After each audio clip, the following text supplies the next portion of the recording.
Hello दोस्तों, नमस्कार। इतिहास विषय से संबंधित आज हम जीआईसी प्रवक्ता परीक्षा 2012 को सॉल्व करेंगे। उससे पहले प्लीज आप लोग वीडियो को लाइक कीजिए, शेयर कीजिए, सब्सक्राइब कीजिए। तो चलिए स्टार्ट करते हैं। आज का पहला क्वेश्चन है हमारा, वो है ब्लेड और ब्यूरिन चारित्रिक उपकरण है।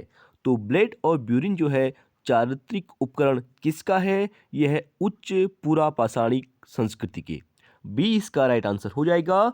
आप देख सकते हैं ब्लेड और ब्यूरिन चारित्रिक उपकरण उच्च पुरापाषाणिक संस्कृति की विशेषता है और पाषाण काल में व्यक्ति पत्थरों के औजारों का उपयोग करता था तथा पशुओं का शिकार करता था और उनकी खाल को पहनता था एवं हड्डियों का उपयोग आभूषण के रूप में करता था।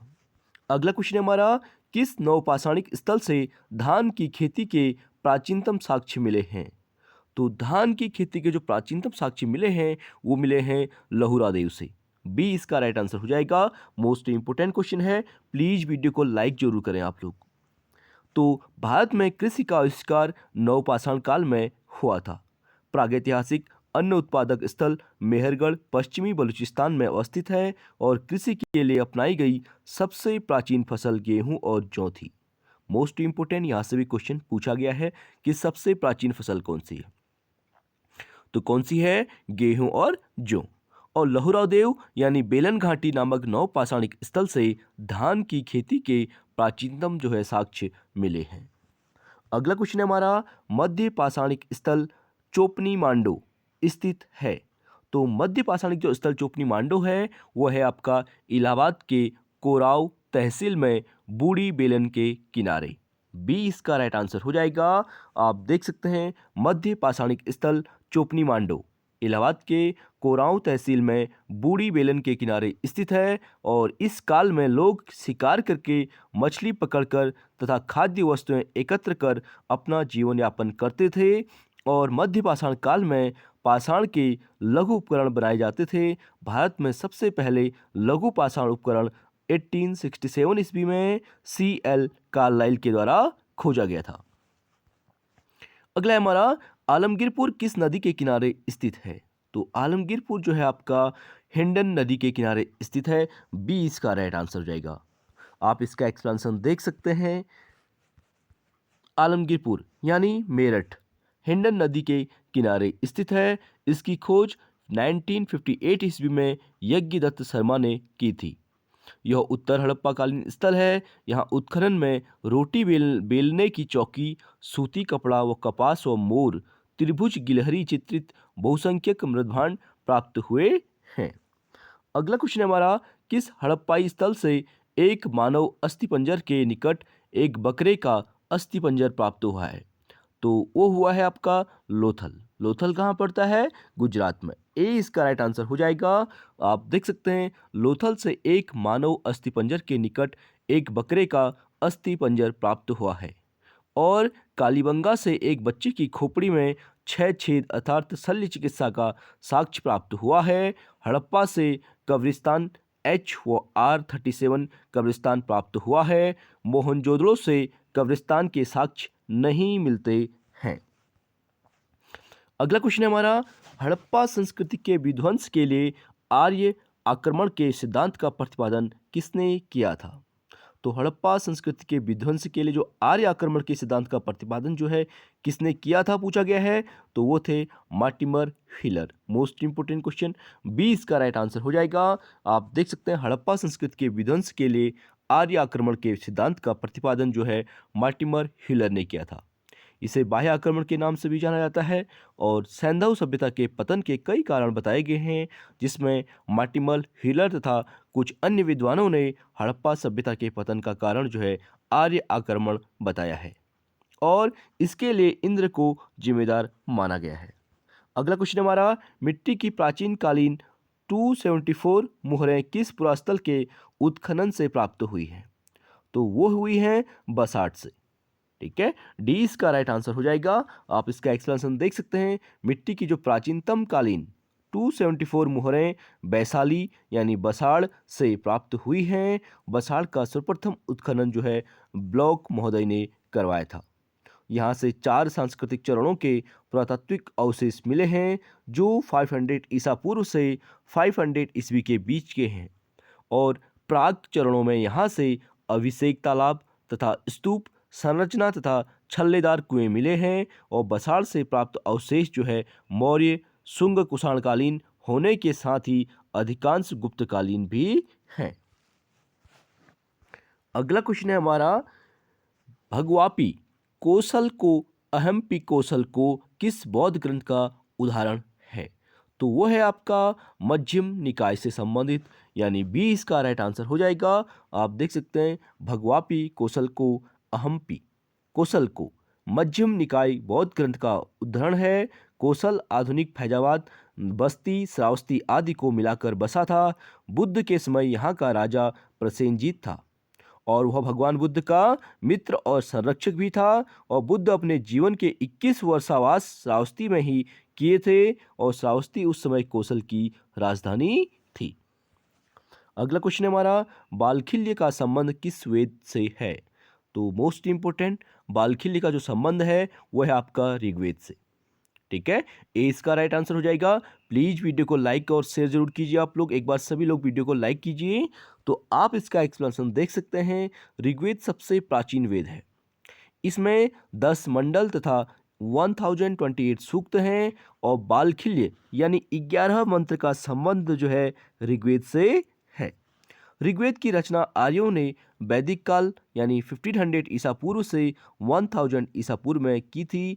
इस समय शिक्षा का जो माध्यम था वो मौखिक रूप था और वेदों को याद किया जाता था। अगला क्वेश्चन है हमारा, निम्न में से किस वेद में आहुति यानी बलिदान संबंधी सूत्र समाहित हैं? तो बलिदान संबंधी सूत्र समाहित हैं वो है आपके यजुर्वेद। डी इसका राइट आंसर हो जाएगा, यानी यजुर्वेद में आहुति यानी बलिदान संबंधी सूत्र समाहित हैं। यजुर्वेद के मंत्रों का उच्चारण करने वाला पुरोहित जो है अधर्यु कहलाता है। यानी सामवेद का संबंध गायन और संगीत से है, जबकि ऋग्वेद में मंत्रों के बारे में उल्लिखित किया गया है और अथर्ववेद में जादू, मंत्र, वशीकरण आदि के बारे में वर्णन किया गया है। अगला क्वेश्चन हमारा, ऋग्वैदिक काल में कोई नियमित भूमि कर नहीं था। क्यों नहीं था? क्योंकि लोग एक स्थान पर स्थायी रूप से नहीं बसे थे, इसलिए ए इसका राइट आंसर हो जाएगा। यानी ऋग्वैदिक काल में कोई नियमित भूमि कर नहीं था क्योंकि लोग एक स्थान पर स्थायी रूप से नहीं बसे थे। इस प्रकार ऋग्वैदिक आर्यों का जो प्रारंभिक जीवन था अस्थायी था और उनके जीवन में कृषि की अपेक्षा पशुपालन का अधिक महत्व था। ऋग्वैदिक काल में भूमि निजी संपत्ति नहीं होती थी, अभी तो उस समय उस पर सामूहिक अधिकार होता था। अगला क्वेश्चन हमारा, निम्नलिखित में से कौन वेदांग का हिस्सा नहीं है? तो वेदांग का हिस्सा जो है आगम नहीं है। ज्योतिष की बात करें, कल्प की बात करें और निरुक्त की बात करें, ये वेदांग के हिस्से हैं, लेकिन आगम इससे संबंधित नहीं है। डी इसका राइट आंसर हो जाएगा। आप देख सकते हैं वेदांगों की कुल संख्या 6 बताई गई है, जिसमें शिक्षा, कल्प, व्याकरण, निरुक्त और छंद ज्योतिष हैं। आप इनको नोट डाउन कर सकते हैं, एग्जाम में पूछा गया है यहाँ से क्वेश्चन। यानी आगम वेदांग का हिस्सा नहीं है। इन वेदांग की तुलना विभिन्न प्रकार से की गई है। वार्तिका की रचना कात्यायन ने की थी। यह एक व्याकरण की पुस्तक है और जैन साहित्य को आगम भी कहा जाता है। ये भी पूछा गया है कि जैन साहित्य को क्या कहा जाता है, तो क्या हो जाएगा? आगम।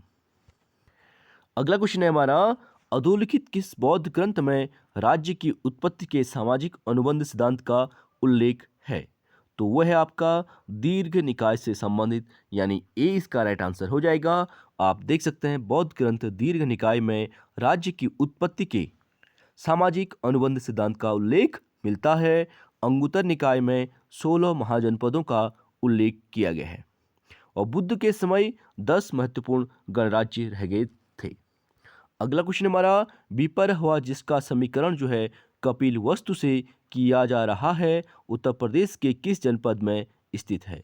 तो पिपरहवा जो है आपका सिद्धार्थ नगर से संबंधित है, यानी सी इसका राइट आंसर हो जाएगा। आप देख सकते हैं पिपरहवा जिसका समीकरण कपिल वस्तु से किया जा रहा है, यह उत्तर प्रदेश के सिद्धार्थ नगर जनपद में स्थित है और भगवान बुद्ध का जन्म इसी कपिल वस्तु के लुम्बिनी ग्राम में हुआ था। बाद में जब मौर्य वंश का शासक अशोक हुआ तो उसने अपने राज्याभिषेक के कुछ वर्ष बाद लुम्बिनी ग्राम के दर्शन किए और पूरे लुम्बिनी को धार्मिक कर मुक्त घोषित कर दिया एवं भू राजस्व से घटाकर 1/8 भाग कर दिया गया था। अगला क्वेश्चन है हमारा, सम्रादित्य कथा का संबंध किस संप्रदाय से है? तो सम्रादित्य जो कथा था, ठीक है, कथा थी, उसका संबंध है आपका जैन संप्रदाय से। यानी हरिभद्र सूरि द्वारा रचित जो है सम्रादित्य कथा का संबंध जैन संप्रदाय यानी श्वेतांबर से संबंधित है। जैन धर्म के संस्थापक एवं प्रथम तीर्थंकर ऋषभ देव थे और 23वें तीर्थंकर पार्श्वनाथ और अंतिम महावीर स्वामी माने जाते हैं। सम्रादित्य कथा में जैन धर्म की दार्शनिक अभिव्यक्ति मिलती है। अगला है हमारा, बौद्ध धर्म में त्रिरत्न का अर्थ है। तो बौद्ध धर्म में जो त्रिरत्न है उसका अर्थ है बुद्ध धम्म संघ। Most important question PCS, TGT, CTET सभी में पूछा गया है, नोट डाउन कर सकते हैं। यानी बुद्ध धर्म और संघ से संबंधित हो जाएगा, डी इसका राइट आंसर हो जाएगा। आप इसका एक्सप्लेनेशन देख सकते हैं। बौद्ध धर्म में त्रिरत्न का अर्थ है बुद्ध धम्म और संघ। सबसे प्राचीन बौद्ध ग्रंथ को त्रिपिटक कहा जाता है। त्रिपिटक के तहत बौद्ध धर्म में सुत्त पिटक, अभिधम्म पिटक और विनय पिटक आते हैं। आप तीनों इन पिटकों को भी नोट डाउन कर सकते हैं, यहाँ से भी क्वेश्चन बनता है। और विनय पिटक में बौद्ध भिक्षुओं के विनय संबंधी नियमों का उल्लेख मिलता है। अगला क्वेश्चन है हमारा, प्लीज वीडियो को लाइक जरूर करें आप लोग, सभी लोग एक बार लाइक कीजिए। तो सर एडविन अर्नाल्ड की पुस्तक द लाइट ऑफ एशिया निम्न पर आधारित है। तो वह है आपका ललित विस्तार पर, ए इसका राइट आंसर हो जाएगा। सर एडविन अर्नाल्ड की पुस्तक the light of Asia Lalit विस्तार पर आधारित है। भगवान बुद्ध को द लाइट ऑफ एशिया भी कहा जाता है। भगवान बुद्ध का शांति नाम ही प्रकाश पुंज है। अगला क्वेश्चन है हमारा, महेंद्र वर्मन द्वारा रचित मत्त विलास प्रहसन उल्लेख करता है। तो महेंद्र वर्मन के द्वारा रचित मत्त विलास प्रहसन जो है उसका संबंध बौद्धों एवं कापालिकों से हो जाएगा, यानी 20 का राइट आंसर हो जाएगा। आप इसमें देख सकते हैं महेंद्र वर्मन द्वारा संस्कृत भाषा में रचित मत्त विलास प्रहसन जो है एक हास्य ग्रंथ है जिसमें बौद्धों एवं कापालिक भिक्षुओं की हंसी उड़ाई गई। और पल्लव वंश की स्थापना सिंह विष्णु ने 575 ईस्वी में किया था और इसकी राजधानी कांची यानी तमिलनाडु में कांचीपुर में थी। सिंह विष्णु वैष्णव धर्म का अनुयायी था और कीर्ताजुनियम के लेखक भारवी इसी के दरबार में रहते थे। इसने अवनी सिंह की उपाधि धारण की थी। अगला क्वेश्चन है हमारा, श्री चक्र किस प्राचीन धर्म से संबंधित है? तो श्री चक्र का संबंध हो जाएगा आपका शाक्त जो है धर्म से, डी इसका राइट आंसर हो जाएगा। यानी श्री चक्र जो है शाक्त धर्म से संबंधित है। कालिका पुराण में शाक्त मत के 2 भाग होते थे, एक कौलमार्गी, दूसरा था समयाचारी। और बताए गए हैं कौलमार्गी एवं समयाचारी अपनी आराधना तथा क्रियाएं श्री चक्र के माध्यम से करते थे। अगला है हमारा, संत तुकाराम का संबंध था। तो मोस्ट इंपोर्टेंट क्वेश्चन है, बहुत बार पूछा गया है, ठीक है, यूपी टीजीटी पीजीटी में। तो संत तुकाराम का जो संबंध था वो महाराष्ट्र से संबंधित था, यानी 20 का राइट आंसर हो जाएगा। आप देख सकते हैं संत जो है तुकाराम का संबंध महाराष्ट्र से था। महाराष्ट्र के संतों ने राजनीति को धर्म में सम्मिलित किया और तुकाराम, संत ज्ञानेश्वर तथा समर्थ गुरु रामदास ने महाराष्ट्र के उत्थान के लिए कार्य किया। रामदास शिवाजी के गुरु थे तथा भिक्षा मांगकर ही जीवन यापन करते थे। अगला हमारा, नरसिंह मेहता किस भक्ति शाखा से जुड़े थे? तो नरसिंह मेहता का संबंध आपका है वैष्णव भक्ति शाखा से, ठीक है, बी यहाँ पे राइट हो जाएगा। आप इसमें देख सकते हैं नरसिंह मेहता वैष्णव भक्ति शाखा से जुड़े थे। महात्मा गांधी के प्रिय भजन, मोस्ट इंपोर्टेंट क्वेश्चन, वैष्णव जन तो तेनो कहिए के रचयिता थे। और निर्गुण भक्ति धारा के प्रमुख संतों में कबीर का नाम प्रमुख है। शैव भक्ति शाखा का भी विभाजन हुआ था। अगला क्वेश्चन है हमारा, निम्नलिखित में से किसे श्रेणिक के नाम से भी जाना जाता है? तो श्रेणिक के नाम से जाना जाता है वो है आपके बिंबिसार, यानी ए इसका राइट आंसर हो जाएगा। आप देख सकते हैं मगध साम्राज्य के उत्कर्ष में बिंबिसार का महत्वपूर्ण योगदान है। बिंबिसार जो है हर्यक वंश का शासक था। इसने साम्राज्यवादी नीति के तहत अंग राज्य पर अधिकार कर लिया और इतिहास में यह श्रेणिक के नाम से प्रसिद्ध हुआ। मोस्ट इम्पोर्टेंट, बहुत बार पूछा गया है, नोट डाउन कर सकते हैं। जबकि इसका पुत्र अजातशत्रु पितृहंता कुणिक के नाम से जाना जाता है। अगला है हमारा, मैगस्थनीज के अनुसार पाटलिपुत्र नगर एक समिति के द्वारा शासित था जिसमें सदस्यों की संख्या थी। तो मैगस्थनीज के अनुसार जो पाटलिपुत्र नगर था एक समिति के द्वारा शासित था जिसमें सदस्यों की संख्या 30 बताई गई है, यानी डी इसका राइट आंसर हो जाएगा। आप देख सकते हैं पाटलिपुत्र के नगर प्रशासन का वर्णन मैगस्थनीज की पुस्तक इंडिका में मिलता है। एग्रोनोमोई जिलाधिकारी तथा एस्ट्रोनोमोई नगराध्यक्ष होता था और इंडिका में विभिन्न प्रकार के नगरीय करों का उल्लेख मिलता है। मैगस्थनीज ने पाटलिपुत्र के नगर परिषद की 5-5 सदस्यों वाली 6 समितियों का उल्लेख किया है, अर्थात 6 समितियों सदस्यों की कुल संख्या 30 थी। अगला क्वेश्चन है हमारा, अपने शासनकाल के किस वर्ष में अशोक जो है बुद्ध की जन्मस्थली लुम्बिनी गया था? तो वो गया था 20वें वर्ष। सी इसका राइट आंसर हो जाएगा। यानी रुम्नदेई लघु स्तंभ लेख से पता चलता है कि अपने शासनकाल के 20वें वर्ष में अशोक बुद्ध की जन्मस्थली लुम्बिनी गया। अशोक ने लुम्बिनी को धार्मिक कर से मुक्त कर दिया था तथा भूराजस्व की मात्रा घटाकर 1/8 भाग कर दिया गया था। और अशोक मौर्य वंश का सबसे शक्तिशाली शासक था। उसके समय कलिंग का युद्ध हुआ और इस युद्ध में अशोक की विजय हुई थी और लगभग 1 लाख से अधिक लोग मारे गए थे। इसके बाद अशोक ने बौद्ध धर्म को अपना लिया और बौद्ध धर्म का प्रचार प्रसार किया था। अगला क्वेश्चन है हमारा, अशोक ने अपने किस शिलालेख में 8वीं जातियों का उल्लेख किया है? तो 8वीं जातियों का जो उल्लेख किया गया है अशोक के द्वारा वो किया गया है 11वें शिलालेख में। ठीक है, 13वें शिलालेख में, ना कि 11वें। यहाँ पे डी इसका राइट आंसर हो जाएगा। आप देख सकते हैं अशोक ने अपने 13वें शिलालेख में 8वीं जातियों का उल्लेख किया है। अशोक का 13वां अभिलेख सबसे अधिक विस्तृत है। इसमें कलिंग युद्ध के अतिरिक्त 5 विदेशी राज्यों और 5 सीमावर्ती राज्य तथा कई जंगली जातियों का उल्लेख किया गया है, जिसमें अशोक उनके साथ शांतिप्रिय जीवन के बारे में कहता है। अगला क्वेश्चन है हमारा, कीकट क्षेत्र समीकृत किया गया है। तो कीकट जो क्षेत्र है वो समीकृत किया गया है भाई किसमें? मगध से। सी इसका राइट आंसर हो जाएगा। आप देख सकते हैं यानी मगध से कीकट क्षेत्र समीकृत किया गया है। प्राचीन भारत में मगध का साम्राज्य बहुत ही महत्वपूर्ण था। मगध साम्राज्य में कई वंश हुए, जिसमें हर्यक वंश हो गया, शिशुनाग वंश हो गया, नंद वंश और मौर्य वंश हैं। मगध साम्राज्य की राजधानी पाटलिपुत्र थी। अगला है, चोलकालीन चित्रकला के साक्ष्य जो है निम्न स्थल से प्राप्त हुए हैं। तो चोलकालीन चित्रकला के जो साक्ष्य प्राप्त हुए हैं वो हुए हैं तंजौर से। 20 का राइट आंसर हो जाएगा। यानी चोलकालीन चित्रकला के साक्ष्य जो है सर्वप्रथम तंजौर के बृहदेश्वर मंदिर की दीवारों पर उत्कीर्ण मिलते हैं। ये चित्र अत्यंत आकर्षक एवं कलापूर्ण हैं। इनका संबंध मुख्यतः पौराणिक धर्म से है। इस मंदिर पर शिव की विविध लीलाओं से संबंधित चित्रकारी प्राप्त होती है। इस मंदिर का निर्माण चोल शासक राजराज प्रथम ने करवाया था। यह मंदिर शैव धर्म से संबंधित है। मोस्ट इम्पोर्टेंट, यहाँ से इसे नोट डाउन कर सकते हैं। तो यह धर्म जो है शैव धर्म से संबंधित है। यह मंदिर दक्षिण भारतीय स्थापत्य के चरमोत्कर्ष को प्रदर्शित करता है। अगला है, चोल प्रशासन में उदासीन वारियम किस विभाग से संबंधित था? जो चोल प्रशासन में जो उदासीन वारियम था वो था आपका विदेशी संबंध विभाग से। सी इसका राइट आंसर हो जाएगा।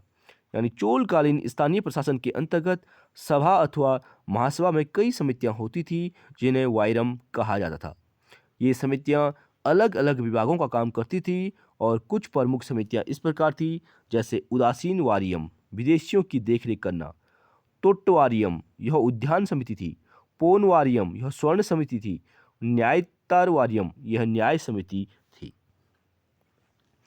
अगला क्वेश्चन है, इंपॉर्टेंट क्वेश्चन है, आमुक्तमाल्यद पुस्तक किस विषय से संबंधित है? तो आमुक्तमाल्यद पुस्तक का संबंध है नागरिक एवं सैनिक प्रशासन से। ठीक है, ये कृष्णदेवराय से संबंधित है। यानी सी इसका राइट आंसर हो जाएगा। आप देख सकते हैं आमुक्तमाल्यद पुस्तक नागरिक व सैनिक प्रशासन विषय से संबंधित है और कृष्णदेवराय के शासनकाल में कृष्णदेवराय के शासनकाल का जो प्रारंभ हुआ था वो 1509 ईस्वी में होता है। यह तुलव वंश का शासक था। यहाँ से भी क्वेश्चन पूछा गया है किस वंश से संबंधित है, तो कृष्णदेवराय जो थे वो तुलव वंश से संबंधित थे। और इसके शासनकाल में पुर्तगाली यात्री डोमिंगा पायस विजयनगर आया था और कृष्णदेवराय ने तेलुगु में आमुक्तमाल्यद की रचना की थी। कौन विदेशी पुर्तगीज यात्री भारत आया था? वो था डोमिंगा पायस। मोस्ट इंपोर्टेंट, ये भी पूछा गया है, नोट डाउन कर सकते हैं इसको। अगला क्वेश्चन हमारा, किसके दरबार में अब्दुल रज्जाक मिर्जा शाहरुख के दूत के रूप में आया था? तो अब्दुल रज्जाक जो आया था वो देवराय द्वितीय के शासनकाल में भारत आया था, यानी डी इसका राइट आंसर हो जाएगा। आप देख सकते हैं विजयनगर साम्राज्य में 4 वंश हुए, जिसमें संगम, सालू, तुलव और अरिविडु हैं। संगम वंश के शासक देवराय द्वितीय के समय अब्दुल रज्जाक मिर्जा शाहरुख के राजदूत के रूप में विजयनगर आया था।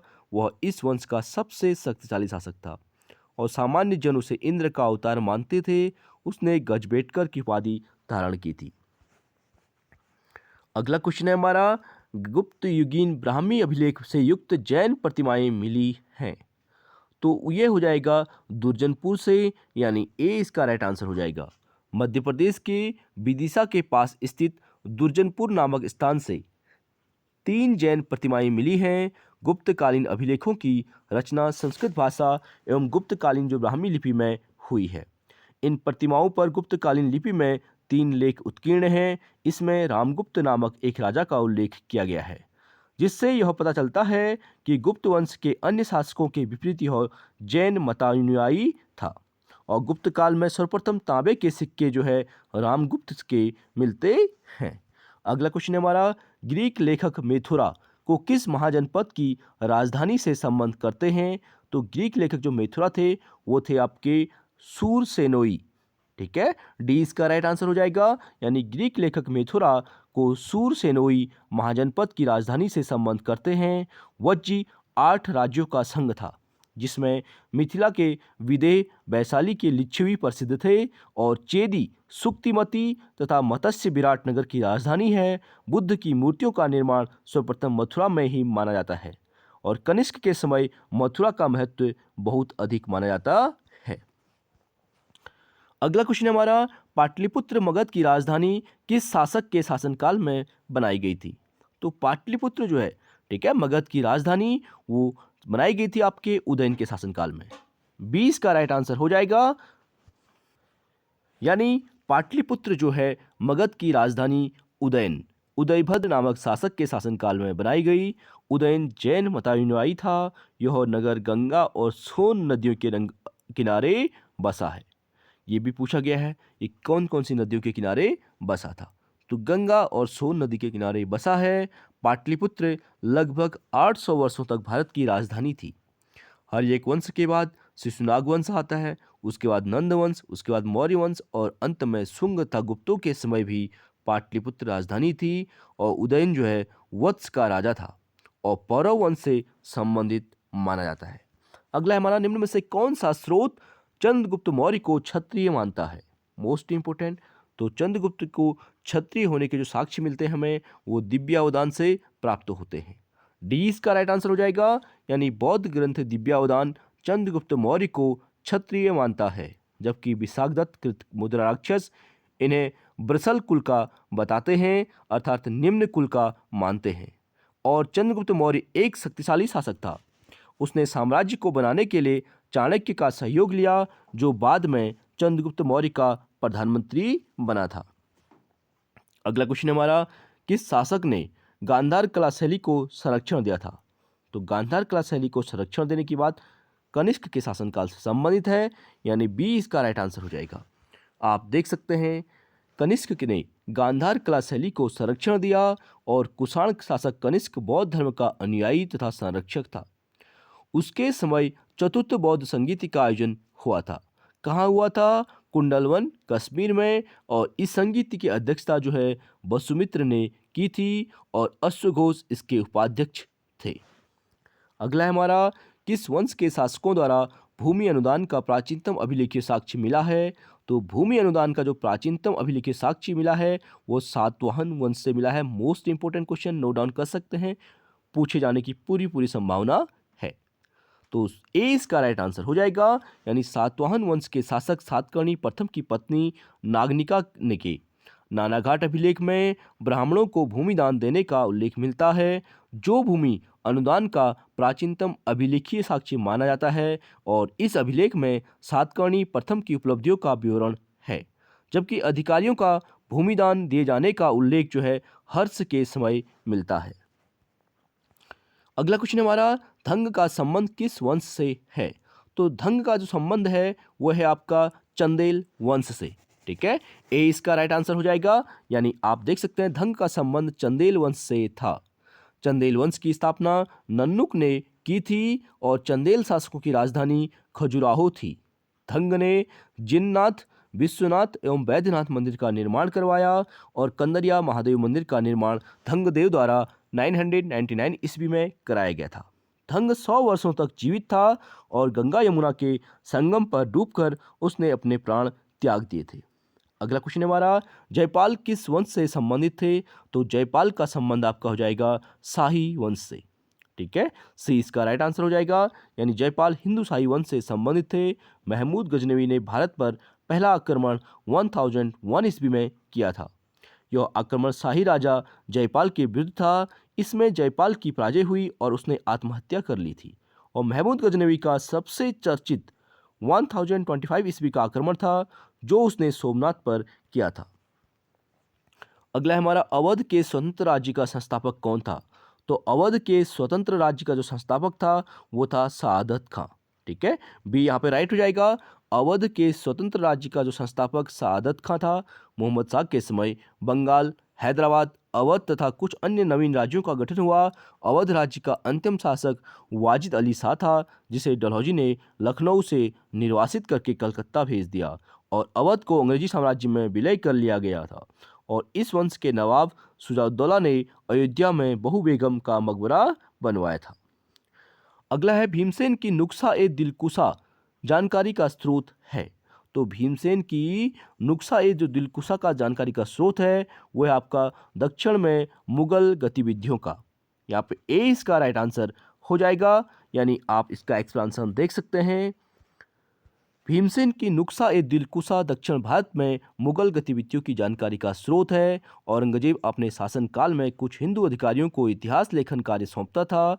ईश्वर दास नागर ने राजस्थान के बारे में लिखा था। औरंगजेब के समय का इतिहास अन्य स्रोतों से भी मिलता है। अगला क्वेश्चन है हमारा, लिच्छवी गणराज्य किस राज्य में स्थित है? तो लिच्छवी राज्य जो है आपका वो बिहार राज्य में स्थित है। ए इसका राइट आंसर हो जाएगा। आप देख सकते हैं लिच्छवी गणराज्य बिहार राज्य में स्थित वैशाली राज्य की राजधानी थी। मशहूर राज नर्तकी और नगरवधु आम्रपाली वैशाली की ही थी। और भगवान बुद्ध का इस धरती पर 3 बार आगमन हुआ था।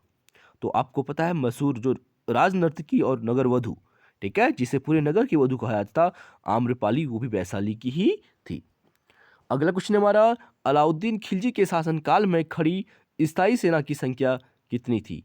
तो अलाउद्दीन खिलजी के शासनकाल में जो स्थायी सेना की संख्या थी वो थी आपकी 47,500। ठीक है, तो यहाँ पर राइट आंसर नहीं दिया गया है, तो आप एक्सप्लेनेशन देख सकते हैं। अलाउद्दीन खिलजी के शासनकाल में स्थायी सेना की संख्या निश्चित नहीं है और फरिश्ता के अनुसार सुल्तान की सेना में 47,500 घुड़सवार थे। पैदल सेना की संख्या इससे अधिक बताई गई है। अगला है हमारा, स्वर्णद्वारी नामक शिविर किस सुल्तान से संबंधित था? तो स्वर्णद्वारी शिविर का संबंध है आपका मोहम्मद बिन तुगलक यानी एमबीटी से। सी इसका राइट आंसर हो जाएगा। सुल्तान मोहम्मद बिन तुगलक दोआब क्षेत्र में अकाल एवं महामारी से बचने के लिए स्वर्णदारी नामक नगर की स्थापना कन्नौज में गंगा तट पर करवाया था। और मध्यकालीन सभी सुल्तानों में मोहम्मद बिन तुगलक यानी एमबीटी सर्वाधिक शिक्षित, विद्वान एवं योग्य व्यक्ति था। वह अपनी सनक भरी योजनाओं, क्रूर कृत्यों एवं दूसरे के सुख दुख के प्रति उपेक्षा भाव रखने के कारण स्वप्नशील, पागल एवं रक्त पिपासु कहा जाता था। ये क्वेश्चन भी पूछा गया है, आप नोट डाउन कर सकते हैं। दिल्ली सल्तनत के किस शासक को रक्त पिपासु, पागल या फिर स्वप्नशील के नाम से जाना जाता था? तो कौन हो जाएगा? एमबीटी। अगला है तुगलक साम्राज्य विभक्त था। तो तुगलक जो साम्राज्य था वो था आपका 23 मुक्तों यानी प्रांतों में, 23 प्रांतों में। सी इसका राइट आंसर हो जाएगा। तुगलक साम्राज्य 23 मुक्तों या प्रांतों में विभक्त था। 8 सितंबर 1320 को नसरुद्दीन खुसरो शाह को पराजित करके गाजी मलिक या फिर तुगलक गाजी गयासुद्दीन तुगलक के नाम से दिल्ली की गद्दी पर बैठता है और इसके बाद MBT यानी मोहम्मद बिन तुगलक शासक बना।